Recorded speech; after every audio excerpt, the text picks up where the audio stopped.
Everyone, welcome to new video. आज की video में हम पढ़ेंगे, आपको बताएंगे वो है purpose of medications.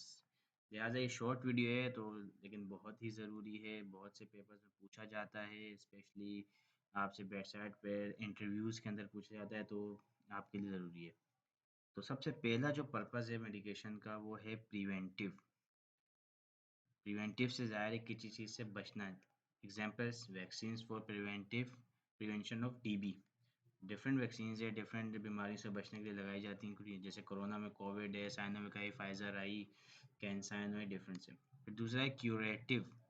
Example streptokinase for myocardium, cure करने के लिए। अब तो फिलहाल आज ने जो रिसेंट डेज है ना, स्ट्रेप्टोकाइनेस को तो छोड़ दिया, अब तो एल प्लेस के ऊपर आ गए हैं।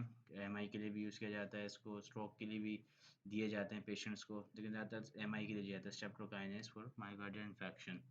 इनकी भी एक स्ट्रेप्टोकाइनेस किस तरह देते हैं, इसके भी एक अलग से एक पूरी डिटेल है। एलिवेटिव सपोर्टिव ड्रग थेरेपीज, जिसमें सपोर्टिव ड्रग थेरेपी है, जिसके अंदर aspirin is often given with omeprazole to reduce gastric acidity. जाहिर सी बात है, जो पर्पस मेडिकेशन एस्पिरिन जो है ना, अक्सर उसके ओमेप्राजोल के साथ दी जाती है, ताकि गैस्ट्रिक की जो एसिडिटी है वो। ओमेप्राजोल एक ऐसी ड्रग है जो कि हर पेशेंट को जो है ना देते हैं। हर पेशेंट को मॉर्निंग में देंगे या फिर उसके रूटीन में चला देंगे या बीआईडी में।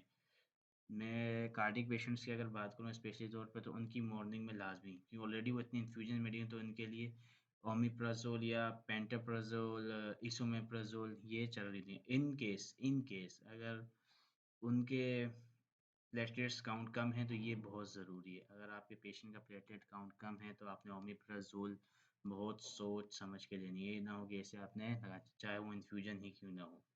पैलिएटिव केयर नाम जाते, पहले एंड स्टेज जो होता है कि medication not giving to cure और prevent illness, rather it given to reduce the severity of symptom, painkiller and some chemotherapy agents। Palliative care होती है जो एंड स्टेज की केयर होती है, पैलिएटिव केयर के ऊपर पेशेंट होता है।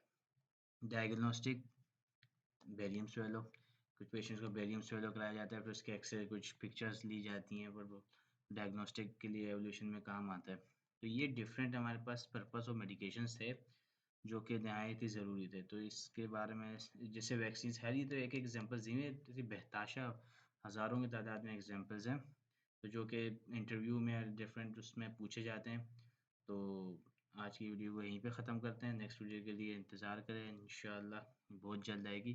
दूसरा है कि इस चैनल को लाइक करें, सब्सक्राइब करें और बेल का आइकन को प्रेस करना ना भूलें। अल्लाह हाफिज़।